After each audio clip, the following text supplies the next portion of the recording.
সারা ছিল এক সাধারণ মেয়ে, কিন্তু তার অন্তর ছিল খাঁটি সোনার মতো। এই পৃথিবীতে সেই কখনো অন্যায়ের সঙ্গে আপোষ করেনি। নামাজে ছিল অটল, মায়ের প্রতি ছিল তার অগাধ ভালোবাসা, এবং প্রতিবেশীদের সে কখনো কষ্ট দিত না। তার একটাই চাওয়া ছিল আল্লাহ যেন তাকে জান্নাত দান করেন। এক অদ্ভুত ভোর, একদিন ভোরে ফজরের নামাজের পর সারা হঠাৎ একটা স্বপ্ন দেখে। সে দেখতে পেল সে এক সাদা রশ্মিময় দরজার সামনে দাঁড়িয়ে আছে। দরজাটি ধীরে ধীরে খুলে গেল, আর তার সামনে উদ্ভাসিত হলো এক অপরূপ জগৎ, জান্নাত। জান্নাতে প্রবেশ করতেই সারা দেখতে পেল সোনালী নদী, যার পানি মধুর চেয়ে মিষ্টি। চারপাশে রেশমের মতো ঘাস, আঙ্গুরের ঝাড়, খেজুর গাছ, আর মিষ্টি মিষ্টি বাতাসে ভেসে আসছে জাফরানের ঘ্রাণ। পাখিরা সুন্দর সুরে গান গাইছে, যেন স্বয়ং ফেরেশতারা সেই সুরে প্রশান্তি ছড়াচ্ছে। এক ফেরেশতা তার দিকে এগিয়ে এসে বলল, সারা, আল্লাহ তোমার ইবাদত ও ধৈর্যের প্রতিদান স্বরূপ তোমার জন্য এই বাগান প্রস্তুত করেছেন। এখন তুমি কোনো কষ্ট অনুভব করবে না। এখানে মৃত্যু নেই, রোগ নেই, ক্লান্তি নেই, শুধু শান্তি।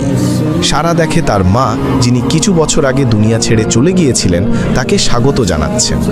তারা আলিঙ্গন করে, চোখে আনন্দের অশ্রু। সেখানে আরও অনেক প্রিয় মানুষ যারা আল্লাহর পথে ছিল, এখন সবাই মিলে একত্রে শান্তির জীবনে বাস করছে। জান্নাতের রাজপ্রাসাদ। ফেরেশতারা সারাকে নিয়ে যায় তার জন্য প্রস্তুতকৃত প্রাসাদে। প্রাসাদের মেঝে মুক্তা আর সোনায় মোড়ানো, দেয়াল জাফরান ও মিস্ক দিয়ে নির্মিত। তার সেবায় ফেরেশতা নিযুক্ত, যাদের হাসি অনন্ত। সারা জিজ্ঞাসা করে, আল্লাহর সঙ্গে দেখা হবে? ফেরেশতা হেসে বলে, অবশ্যই। শুক্রবারে জান্নাতের সব মানুষ জমায়েত হবে, আর আল্লাহ নিজ হাতে পর্দা সরিয়ে দেবেন। তখন তোমরা তাকে দেখতে পাবে। এটাই হবে জান্নাতের সবচেয়ে বড় পুরস্কার। জাগরণ। হঠাৎ সারা ঘুম থেকে জেগে ওঠে। তার চোখে অশ্রু, হৃদয়ে প্রশান্তিতে পূর্ণ। সে সিজদায় পড়ে যায় আর বলে, হে আল্লাহ, তুমি আমাকে জান্নাতে নেয়ার স্বপ্ন দেখিয়েছ। আমায় সেই পথেই রাখো, যাতে আমি সেই অনন্ত শান্তির জীবনে পৌঁছাতে পারি। জান্নাত শুধু কল্পনা নয়, এটি বাস্তব। যারা আল্লাহর পথে চলে, তাদের জন্য অপেক্ষা করছে এক অনন্ত শান্তির জীবন। এই দুনিয়া ক্ষণস্থায়ী, কিন্তু জান্নাত চিরস্থায়ী।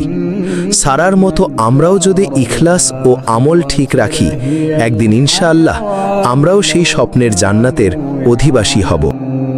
এরকম মজার মজার গল্প পেতে আমার চ্যানেলটি সাবস্ক্রাইব করুন, লাইক, কমেন্ট, শেয়ার করে পাশে থাকুন।